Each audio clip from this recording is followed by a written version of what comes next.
이제 논밭에 가을 거지가 거의 다 끝난 것 같습니다. 이젠 곡식을 창고에 저장하고 또 긴 겨울을 나야 하는 그러한 시기인 것 같습니다. 사람도 겨울을 준비하지만 이 도토리를 모으는 다람쥐 같은 이런 동물들도 겨울 준비에 지금 한창 바쁩니다. 다람쥐는 도토리를 몇 개를 모아야 겨울을 날 수 있을까요? 한번 신문을 봤더니 약 3,000개라 그러네요. 3,000개의 도토리를 모아야 겨울을 날 수 있다고 하네요. 여러분의 쌀통엔 쌀이 겨울을 날 수 있을 만큼 가득히 돼 있습니까? 옛날에는 그랬죠. 겨울을 앞두면 이제 연탄 몇천 장, 몇백 장, 쌀독에 쌀도 쌀가마니 몇 개, 그리고 김장 그렇게 해놓으면 올 겨울도 이제 준비 잘했다. 우리 그렇잖아요. 오늘 이 추수의 감사주일 하나님 앞에 오늘 이렇게 우리가 예배드리러 나왔습니다. 사랑하는 여러분, 오늘 이 성경 본문도 우리에게 하나님께 나아가서 예배를 드리자라고 이야기를 합니다. 왜 우리가 이 하나님께 예배를 드려야 할까요? 세상에 많은 신들이 있습니다. 세상엔 저마다의 우상들과 신들이 참 많이 있어요. 그런데 왜 우리는 살아계신 하나님, 하나님이라고 하는 여호와 하나님께 예배를 드려야 할까요? 왜? 그분이 어떤 분이신데, 도대체 그분이 우리와 어떤 관계를 맺고 계시고, 그분은 우리를 위해 어떤 일을 해 주셨기에 우리는 여호와 하나님, 그 하나님께 이 시간도 귀한 시간을 내어서 예배를 드리고 있는 것일까요? 오늘 시편 기자는 자신이 예배와 찬송과 영광을 올려드리는 이 하나님을 이렇게 묘사하면서 우리가 예배를 드려야 할 이유가 여기에 있다 그러면서 오늘 이 시편 100편에서 하나님께 예배와 하나님께 영광과 존귀를 드려야 할 몇 가지 이유를 이야기하고 있어요. 먼저는 오늘 이 본문은 우리에게 이렇게 얘기합니다. 여호와가 참 하나님, 참 유일하신 참 하나님이기 때문에 하나님을 예배해야 한다라고 말하고 있어요. 3절을 보니까 여호와가 우리 하나님이신 줄 너희가 알지어다. 여호와가 우리 하나님, 여기서 이 하나님은 신이라는 말이죠. 여호와가 우리 참 신이신 줄 너희는 알지어다. 그렇게 말하고 있어요. 그러면서 그는 우리를 지으신 이요 우리는 그의 것이다 라고 표현하고 있습니다. 그러니까 하나님이 참 하나님이실 뿐만 아니라 그분이 우리를 지으신 분이다 라는 것이죠. 그리고 우리가 그의 것이다 하면서 오늘 예배를 꼭 드려야 하는 첫 번째 중요한 이유들을 이야기합니다. 여호와가 우리 하나님이신 줄 알지어다. 여기서만이 아니죠. 시편 곳곳에서 시편 95편 7절도 보면 여호와는 우리의 하나님이시다, 신이시다. 그래서 이 하나님이다라는 표현은 엘로힘이라는 말이에요. 전능하신 신이다라는 뜻이에요. 그러니까 여호와가 우리의 참 하나님이다라는 것은 여호와는 우리의 전능하신 신이시다라는 말씀입니다. 그리고 시편 96편 5절도 시편 기자는 또 이렇게 고백을 합니다. 만국의 모든 신들은 우상들이지만 여호와께서는 하늘을 지으셨음이로다. 만국의 모든 신들은 우상들이라는 거예요. 만들어진 신들이라는 것이죠. 인간이 만든 신이라는 거예요. 우상들. 그러나 여호와 하나님은 하늘을 지으셨음이로다. 세상의 모든 신들은 인간들이 자신의 필요를 위해서 돌과 나무나 철로 깎아 만들었지만 오직 여호와 하나님은 스스로 계셔서 천지를 창조하신 하나님이라고 선포하고 있다는 것이죠. 시편 기자가 고백한 이 여호와 하나님은 이스라엘 백성들을 바로의 압제에서 건지시고 해방시키셔서 자신의 백성으로 삼아 주셨어요. 여호와 하나님이 이스라엘 백성들을 광야에서 시내산에서 그들에게 법을 주셨죠. 십계명이라고 하는 법을 주셨잖아요. 그 십계명의 첫 번째 계명이 무엇입니까? 나 외에는 다른 신을 섬기지 말라라는 것이죠. 나 외에는 다른 신을 섬기지 말라. 여러분 이게 합당한 말일까요? 하니까요. 만약에 제가 제 아들에게 나만을 아버지로 여기고 나를 아버지 대우를 해라. 여러분, 이렇게 제가 제 자식들에게 얘기하면 이것은 합당한 말입니까? 불합당한 이야기입니까? 합당한 것이죠. 그러니까 하나님께서는 자신의 백성을 건져내시고 백성으로 삼으신 뒤에 나 여호와가 참 하나님이니까 나만을 섬겨라는 거죠. 우상을 섬기지 말라라는 거죠. 이 계명에서 너를 위하여 우상을 만들지 말라. 이 하나님의 이 십계명은 배타적이고 이기적인 하나님의 모습이 아니라 마치 아버지가 아들에게 야, 내가 네 진짜 아빠니까 나를 아빠 대우해줘 라고 말하는 것과 똑같은 거예요. 그러니까 당연한 요구를 십계명에서 하고 있는 거예요. 그렇습니다. 오늘 이 3절도 이렇게 얘기합니다. 여호와가 우리를 지으시니요. 우리가 계속해서 창세기 1장을 다뤘죠. 대충 하나님이 천지를 창조하시느라 빛이 있으라 하심에 빛이 있었고 하나님 빛을 만드셨잖아요. 하늘을 만드셨잖아요. 바다를 만드셨잖아요. 땅을 만드셨잖아요. 이 땅에 주어지는 이 나무와 식물과 곤충과 이 모든 것들을 만드셨죠. 하늘의 해와 달과 별들을, 새와 조류와 동물들을, 그리고 마지막 날에 우리를 또 만드셨잖아요. 하나님이 우리를 만드셨어요. 여러분, 뭘 내가 만들면 이건 누구의 것입니까? 내 것이 되는 거예요. 내가 만들었으니까. 마찬가지입니다. 오늘 성경은 우리에게 이렇게 얘기합니다. 하나님이 우리를 지었고 그러므로 우리는 그의 것, 그의 소유이다라고 말하고 있어요. 우리는 그의 소유이다. 오늘 우리가 베드로전서 2장 9절 11월 암송 송구에도 이렇게 얘기하고 있어요. 그의 소유가 된 백성이니 누가요? 우리가요. 이는 너희를 어두운 데서 불러내어 그의 기이한 빛에 들어가게 하신 아버지의 빛을 드러내게 하시기 위해서 우리를 만드셨다라는 것이죠. 그렇습니다. 우리가 하나님을 예배해야 하는 이유, 그것은 우리가 하나님에 의해서 지음을 받은 하나님의 소유이기 때문에 그래요.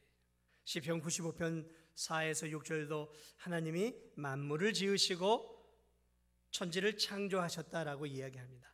땅의 깊은 곳이 그의 손안에 있으며 산들의 높은 곳도 그의 것이로다.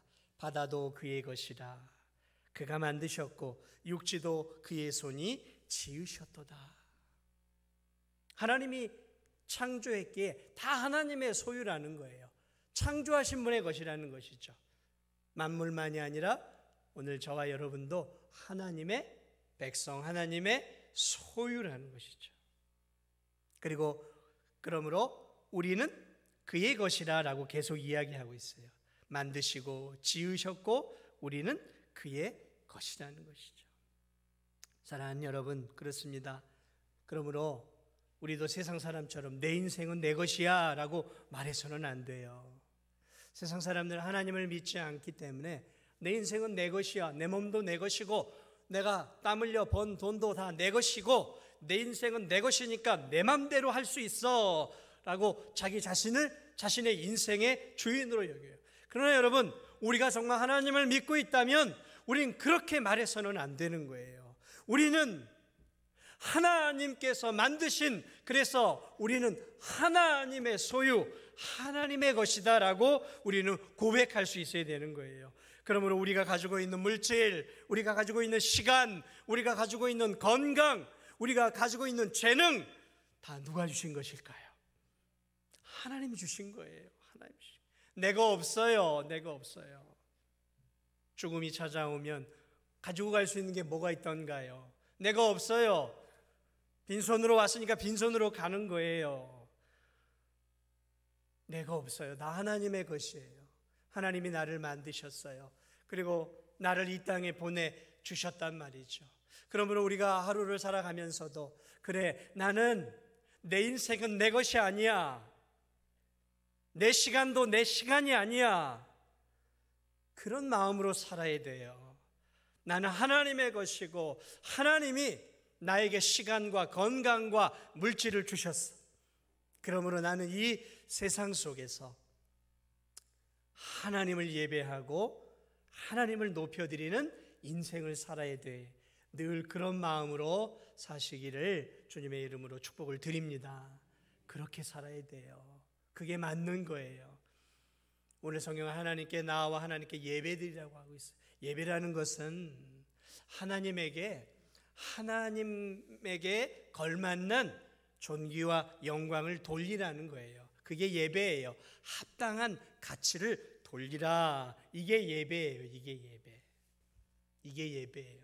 그러니까 하나님께서 특별한 주일날은 공적으로 이렇게 예식을 통해서 예배를 통해 하나님을 하나님으로서 인정하고 높여드리라고 이 주일을 우리에게 주셨고, 남은 6일은 세상 속에서 먹고 살고 일하면서 땀 흘려 일하면서 그러한 삶 속에서 삶을 통해 하나님을 높여드리고 하나님을 찬양하고 하나님의 말씀에 순종하면서 하나님을 높여드리는 삶의 예배를 우리는 올려드려야 되는 거예요. 그러므로 6일은 삶의 예배, 7일 주일은 하나님께 나와 공적으로 우리가 마음과 뜻을 다해 이런 형식을 갖춘 예배를 통해 올려드리는 이 의식적인 예배.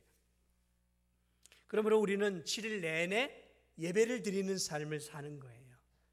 하나님을 높여드리는 삶, 하나님에게 영광을 돌려드리는 삶을 살아야 한다는 것이죠. 오늘 이 2절에도 그래서 기쁨으로 여호와를 섬기며 노래하면서 그의 앞에 나아갈지어다. 시편 95편 6절에서도 오라 우리가 굽혀 경배하며 우리를 지으신 여호와 앞에 무릎을 겸손하게 우리가 하나님 앞에 하나님을 높여드리자라는 거죠. 인생 속에서 우리 자신을 높이지 말고 하나님을 높여드리며 하나님을 섬기자라고 말하고 있어요. 바울은 고린도전서 10장 31절에서 이렇게 예배를 다르게 표현합니다. 그런즉 먹든지 마시든지 무엇을 하든지 다 하나님의 영광을 위하여 하라. 이게 예배라는 거예요. 이게 예배입니다. 예배라는 건 하나님께 영광을 올려드리는 거예요. 그것이 의식을 통한 그런 예식을 통한 예배이든 삶을 통해 드러나는 삶의 예배이든 먹든지 마시든지 무엇을 하든지 우리는 뭘 해야 된다고요? 하나님께 영광을 돌려드리는 예배. 이게 예배라는 거예요. 예배를 교회 나와서 이렇게 1시간 예배 드리는 것 이렇게만 생각하면 안 돼요. 이것도 예배예요. 의식을 갖춘 중요한 예배입니다. 수요일 또 새벽 이렇게 예배. 이게 전부가 아니에요. 삶을 통해. 그래서 예배라는 것은 하나님을 내 삶을 통해 영화롭게 해드리는 거예요. 하나님을 기쁘시게 해드리는 삶이 예배라는 거예요. 그래서 예배를 자꾸 교회 나오는 것 그것만 예배로 생각하면 문제가 많이 생겨요. 그러면 교회에 와서만 성도답게 사는 거잖아요. 그런데 예배란 내 삶 속에서 다 드려지는 것이야. 그러면 예배가 하나님을 높여드리는 삶이 교회에서만이 아니라 학교에서 또 직장에서 또는 무슨 모임에서 이런 어디서든 우리가 하나님을 높여드리는 예배를 드릴 수 있다는 것이죠. 그렇습니다. 오늘 이 시편 기자는 우리가 예배를 드려야 할 첫 번째 조건으로 그가 참 하나님이시고 그가 우리를 창조하셨고 우리가 그분의 영광을 돌려드리는 소유로 우리가 이 땅에 창조되었기에 우리는 하나님을 예배해야 한다는 것이죠. 오늘 두 번째로 우리가 예배를 드려야 되는 중요한 또 이유가 있어요. 그것은 무엇이냐면 하나님이 바로 우리들을 하나님의 백성으로 삼아 주셨기 때문에 우리는 하나님을 예배하고 섬겨야 돼요. 오늘 이 3절도 이렇게 얘기합니다. 여호와가 우리 하나님이신 줄 너희는 알지어다. 그는 우리를 지으시니요 우리는 그의 것이니. 그러면서 뭐라 그래요? 그의 백성이요. 우리가 누구라고요? 그의 백성이다라는 거죠. 백성. 오늘 이 시편 기자는 자기가 하나님의 친백성인 것을 알고 있었다라는 거죠. 하나님이 자신들을 특별히 선택해서 구원해 주신 하나님의 백성이라는 사실을 시편 기자는 머릿속, 마음속 깊이 알고 있었던 하나님의 백성이었어요. 여러분, 이 구약의 이스라엘 백성들은 이집트 바로 왕의 지배 아래 있으면서 노예로서 아주 비참한 삶을 살아가고 있었죠. 그래 이 이스라엘 백성들이 너무 고통스러워서 하나님께 외쳤어요. 하나님 살려주세요. 노예로서 살아가는 게 너무너무 고통스럽습니다 하고 절규하듯이 하나님께 도움을 구했어요. 그래서 하나님이 그 소리를 들으시고 모세를 세우셨어요. 그래서 이 모세를 통해 하나님이 바로왕과 싸우게 하시고, 그래서 하나님이 이스라엘 백성들을 마침내 이 바로의 소나기, 이 강압적인 바로의 소나기에서 그들을 건져 해방시켜 주었고, 이스라엘 백성들은 하나님의 도우심으로 말미암아 해방과 참 자유를 맛보는 그런 자유인들이 되었죠. 이처럼 하나님은 죄인으로 태어나 바로왕과 같은 강력한 이 마귀의 손 아래서, 이 죄 아래서 마귀의 노예가 되어 이 땅에서 죄를 짓고 살다가 결국은 영원한 지옥으로 떨어질 수밖에 없는 저와 여러분들을 불쌍히 여기셨어요. 그래서 하나님은 2000년 전 하나님의 아들 예수 그리스도를 죄로 인해 신음하고 죄 가운데 지옥을 향해 가는 이 땅에 죽어가는 영혼들을 불쌍히 여기셔서 그의 아들을 이 땅에 보내주셨습니다. 그래서 하나님의 아들이 똑같은 인간으로 이 땅에 태어나셨고, 우리의 형벌을 대신 받고 우리를 구원하시기 위해서 십자가를 지시고 이 땅에서 우리를 대신해 죽으셨죠. 그리고 사흘 만에 예수님은 부활하심으로 우리를 마귀의 손에서 마침내 건져 주셨어요. 그러므로 이제 이 땅에서 예수님을 나의 구주, 나의 하나님으로 믿는 자들은 믿는 그 즉시 모든 죄가 용서를 받고 하나님의 자녀가 되는 권세를 얻게 되었습니다. 사랑하는 여러분, 오늘 여러분은 예수 그리스도를 나의 구주, 나의 하나님으로 믿으십니까? 예, 그래요. 우리가 믿는 그 순간 우리는 죄로부터, 마귀로부터, 사단의 노예로부터 해방이 되고 자유인이 되어서 이제는 영원한 하나님의 백성과 하나님의 자녀가 되었음을 믿으시기 바랍니다. 이게 우리의 지금의 모습이에요. 이게 우리의 모습이에요. 그러므로 사랑하는 여러분, 이제 우리는 영원한 천국을 바라보면서 믿음의 길을 걸어가는 복된 하나님의 자녀가 되었어요. 우리의 운명이 바뀐 것이죠. 우리의 영혼이 바뀐 거예요. 영원한 지옥에서 영원한 천국으로, 마귀의 자식에서 영원한 하나님의 자녀로 우리의 신분이 영원토록 바뀐 것이죠. 벼랑 끝에서 대롱대롱 매달려 지옥으로 떨어질 위기에 있었던 우리들이 이제는 하나님의 그 은혜의 사랑의 강력한 품 안에 있는 하나님의 자녀들이 되었다라는 이 사실이 여러분, 우리들로 하여금 예배하도록 만드는 가장 큰 동기가 되지 않겠습니까? 여러분, 이것들을 생각할 때 우리가 어떻게 하나님께 감사와 찬송을 올리며 예배하지 않을 수 있겠냔 말이죠. 어떻게 이런 하나님, 이런 예수님, 이런 성령님을 믿고 있는데 어떻게 우리가 헛된 신을 섬기고 우상을 섬길 수 있겠냔 말이죠.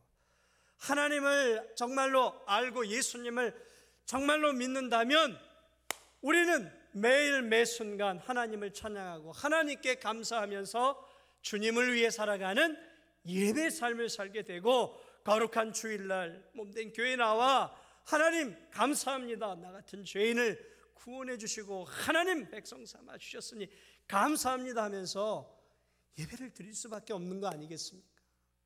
나오지 말라 그래도 나와야 되는 게 정상이에요. 제가 여러분 보고 아무 때나 한 번씩이나 나오세요 이렇게 얘기해도 여러분은 악착같이 주일날 교회에 나와 예배를 드려야 되는 거예요. 왜? 여러분이 정말 구원받은 하나님의 백성이라면 어떻게 하나님 앞에 예배를 안 드리고 우리가 살 수 있냔 말이죠. 그렇지 않겠습니까? 죄에서 자유함을 받고 이제 영원한 하나님의 자녀가 되었다는 그 사실이 영원토록 우리로 하여금 하나님을 예배하도록 만들어 준다는 거죠. 견딜 수 없도록, 예배를 드리지 않으면 견딜 수 없는, 이 세상 속에서 하나님 말씀대로 살지 않으면 견딜 수 없는 마음들이 우리 안에 있어야 되는 게, 그게 정상이라는 거죠. 그게 우리가 오늘 이 시편 기자가 우리가 하나님께 예배 드려야 하는 중요한 두 번째 이유, 너희가 하나님의 백성이 아니더냐. 하나님의 은혜로 건짐받은 하나님의 백성이 아니더냐. 오늘 성경은 우리에게 마지막으로 우리가 하나님을 예배 드려야 하는 마지막 또 하나의 이유를 이야기하고 있어요. 그것은 여호와 하나님이 날마다 우리를 보호하시고 돌보시는 분이시기 때문에 우리가 하나님을 예배하고 섬겨야 한다라고 말하고 있어요. 3절 다시 보세요. 그는, 후반절을 보니까 우리는 그의 것이니 그의 백성이요 그의 기르시는 양이로다. 그의 기르시는 양이로다. 기르고 있다라는 거죠. 투실투실 잘 먹고 잘 살도록 목자가 자신의 양을 잘 기르는 것처럼 하나님께서 자신을 목자로 표현하시면서 양들인 자신의 백성들을 잘 기르고 보호하고 날마다 순간마다 지키고 있다는 것이죠. 시편 23편에서도 다윗 왕은 하나님과 자신의 관계를 목자와 양으로 표현하고 있어요. 여호와는 나의 목자시니 내가 부족함이 없으리로다. 그가 나를 푸른 풀밭에 누이시고 쉴만한 물가로 인도하시는도다. 목자와 양으로 하나님과 자신을 비유하고 있어요. 비록 왕이었지만 하나님을 자신의 목자로, 자신은 하나님의 도움이 없이는, 아니 하나님의 도움으로 날마다 먹고 살아가는 어린 양으로 자기 자신을 표현하고 있어요. 그렇습니다. 사랑하는 여러분, 하나님은 이스라엘 백성들을 이집트 바로 왕에게서 탈출시켜 놓은 뒤에 얘들아 너희들이 이제 자유다, 너희들 마음대로 살아라 하고 내버려 두시지 않았어요. 방치하지 않았어요. 하나님은 자신의 백성들이 자신의 도움이 없이는 광야에서 살아갈 수 없다라는 사실을 잘 알고 있었어요. 그래서 하나님은 40여 년 이 광야와 같은 광야에서 그들을 살아가시는 동안, 그들이 사는 동안 그들을 아주 섬세하게 살펴주셨어요. 그래서 여러분, 광야에서 그들은 농사도 지을 수 없었고 마치 정말 공중에 나는 새처럼 그들은 아무것도 할 게 없었어요. 농사를 지을 수도 없고 집을 지을 수도 없고 과목을 심을 수도 없고 채소를 심고 먹을 수도 없고 아무것도 할 수가 없었어요. 그런데 놀랍게도 40년 동안 하나님은 하늘의 창고를 열어서 세상이 맛볼 수 없는 하늘의 양식인 만나를 내려주셨어요. 목이 마르다고 하면 반석을 터뜨려서 물을 주셨어요. 고기가 먹고 싶다고 하면 메추라기 떼를 동풍을 통해 날아오게 하셔서 배가 터지도록 고기를 먹여주셨어요. 어디로 가야 할지를 모르는 그들을 향해서 하나님은 낮에는 구름 기둥으로, 밤에는 불 기둥으로 그들을 인도하시며 그들을 앞서 행하시고, 밤에는 어두운 환경 속에서 짐승들로부터 또 추운 그 사막 기후에서 견딜 수 있도록 불기둥으로 그들을 따뜻하게 보호해 주시고, 낮에는 뜨거운 태양빛을 구름 기둥을 통해 막아 주시며 시원한 그늘을 주셔서 그들로 하여금 기나긴 광야 생활을 지나가는 동안에 큰 고통 없도록 하늘의 하나님께서 이 40년 동안 광야와 같은 그 세상에서 완벽하게 그들의 삶을 보호하시고 지키시고 하루하루 인도해 주셨다는 거예요. 그래서 그들은 성경엔 기록되어 있지 않지만 그들은 출산을 너무 많이 했어요. 출산을 너무 많이. 거기서 많이 죽어갔지만 계산을 해보고 나니까 출애굽하기 출발할 때와 출애굽 이제 끝나는 40년 동안의 인구수가 똑같은 거예요. 40년 동안 20세 남자가 다 죽었지만 그러면 인구가 확 줄어야 되잖아요. 그런데 그 광야에서 이 여인들이 아기를 너무너무 잘 낳은 거예요. 아기를 너무너무 잘 낳은 거예요. 성경은 어떻게 아기를 낳았는지 기록되어 있지는 않지만 계산을 해보니까 오늘 우리보다 10배나 더 척박한 환경 속에서 그들은, 산모들은, 여인들은 아기를 쑥쑥 낳았던 거예요. 가득 찼어요. 놀랍게 가득 찼어요. 하나님이 도대체 어떻게 보호해 주신 것일까? 놀랍도록 하나님이 40년 동안 정말 그들을 손안에 아기와 같이 보호하시고 살펴주셨던 거예요. 사랑하는 여러분, 그렇습니다. 오늘 이 시편 기자는 그렇게 얘기합니다. 그가 기르시는 양이로다. 기르고 있다라는 거죠. 매일매일 기르고 있다라는 것이죠. 예수님이 이렇게 말씀하셨죠. 저 공중에 날아가는 새를 보라. 심지도 않고 거두지도 않고 창고에 모아들이지 않지만 하나님이 이렇게 기르고 있죠. 저 들에 핀 백합화를 봐라. 오늘 피었다 아궁이에 들어가는 저 들풀을 봐라. 오늘 아궁이에 불쏘시개로 들어가는 저 들풀도 솔로몬이 입고 있는 그 영광스러운 비싸고 화려한 수려한 저 권위 있는 왕복보다도 더 아름답게 하나님이 들에 핀 꽃을 입히고 있지 않느냐. 하물며 하나님이 너희들을 보호하시지 않겠느냐. 사랑하는 여러분, 올 한 해를 되돌아보십시오. 하나님이 얼마나 우리를 돌보아 주셨습니까? 지나온 인생길들을 되돌아보십시오. 여기까지 오는 과정 속에 하나님이 얼마나 우리를 돌보아 주셨냔 말이죠. 올 한 해, 작년 한 해 얼마나 코로나로 어려운 시기들을 우리가 겪고 있습니다. 그러한 가운데서도 하나님이 우리의 믿음을 붙잡아 주시고 넘어지지만 엎드러지지 않도록 끝까지 붙잡아 세워주시고 먹고 살 수 있는 은혜를 주시고 그래도 건강을 이만큼 붙잡아 주셔서 이렇게 살아계신 하나님 앞에 예배 올려드릴 수 있도록 하나님께서 오늘도 우리를 붙잡아 주고 있다는 이 놀라운 사실이 오늘 우리가 하나님 앞에 감사와 찬송으로 예배를 올려드려야 할 중요한 이유가 아니겠습니까? 그러므로 하나님은 섬세하게 광야 이스라엘 백성들만이 아니라 저와 여러분들의 하루하루의 삶을 지금도 눈동자와 같이, 그리고 마치 어미닭이 어린 아기 새끼를 이렇게 품고 있는 것처럼 우리를 이렇게 품으시면서 인도하고 계심을 여러분 믿으시기 바랍니다. 성령 하나님께서 지금도 저와 여러분의 삶을 한 걸음 한 걸음 지키시고 인도하고 있습니다. 예수님이 그렇게 말씀했어요. 나는 선한 목자라. 구약의 하나님도 선한 목자였어요. 그래서 다윗은 여호와는 나의 목자시니 그랬어요. 그런데 신약에 와서 예수님 뭐라 그래요? 나는 선한 목자다. 얼마나 놀라운 진리입니까? 나는 선한 목자다. 내가 바로 그 하나님이시다라는 거잖아요. 나는 선한 목자.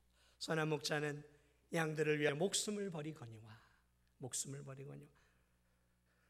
얼마나 선한 목자인지 그분이 이 땅에 오셔서 정말로 우리들을 위해 목숨을 버려 주셨잖아요.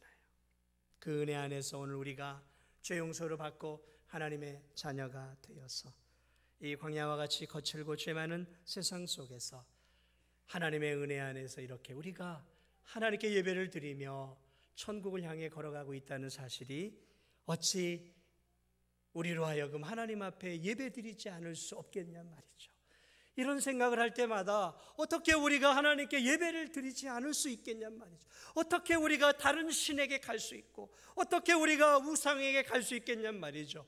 이 하나님의 은혜를 알고 이 예수 그리스도의 십자가의 은혜를 알고 하나님이 예수 그리스도께서 보내주신 그 성령 하나님께서 매 순간순간 우리의 삶을 지키시고 보호하시고 인도하고 계시는 사실을 우리가 알고 있는데 어떻게 우리가 헛된 신을 섬길 수 있고 어떻게 우리가 거룩한 주일날 하나님께 예배를 드리지 않을 수 있으며 어떻게 삶 속에서 우리가 우리 주님을 위해 살지 않을 수 있겠냔 말이죠. 사랑하는 여러분, 그 하나님은 그 사랑은 여기서 그치지 않을 거예요. 우리가 이 인생길을 거쳐 이스라엘 백성들이 광야를 넘어 마침내 가나안 땅으로 들어갔던 것처럼 하나님은 여기서 우리의 사랑, 우리를 향한 사랑을 멈추지 않으실 거예요. 앞으로 우리가 천국 가는 그날까지 이스라엘 백성들을 저 적과 꿀이 흐르는 가나안 땅으로 결국 들어가게 하셔서 거주하게 하셨던 것처럼 하나님은 예수 그리스도를 구주로 믿고 하나님을 하나님으로 인정하고 이 땅에서 성령의 은혜를 의지하며 믿음으로 예배하며 살아가는 저와 여러분들을 여기서만 보호하시는 것이 아니라 죽기까지 보호하셔서 마침내 영원한 젖과 꿀이 흐르는 저 영원한 천국의 가나안으로 우리를 인도해 주실 것입니다. 그러므로 앞으로도 인도해 주실 이 놀라운 은혜의 하나님, 구원의 하나님, 능력의 하나님, 창조의 하나님, 섭리의 하나님, 이 하나님을 우리가 바라보면서 앞으로 남은 생에도 이 하나님께 예배하고 감사함으로, 기뻐함으로 교회 나와 감사함으로, 기뻐함으로 하나님께 예배 올려드리고, 삶 속에서도 감사함으로, 기뻐함으로, 어려운 환경 속에서도 감사로, 찬양으로 하나님을 기쁘시게 해드릴 수 있는 저와 우리 성도들이 다 되시기를 예수 그리스도의 이름으로 축복을 드립니다. 우리 이 시간 하나님 앞에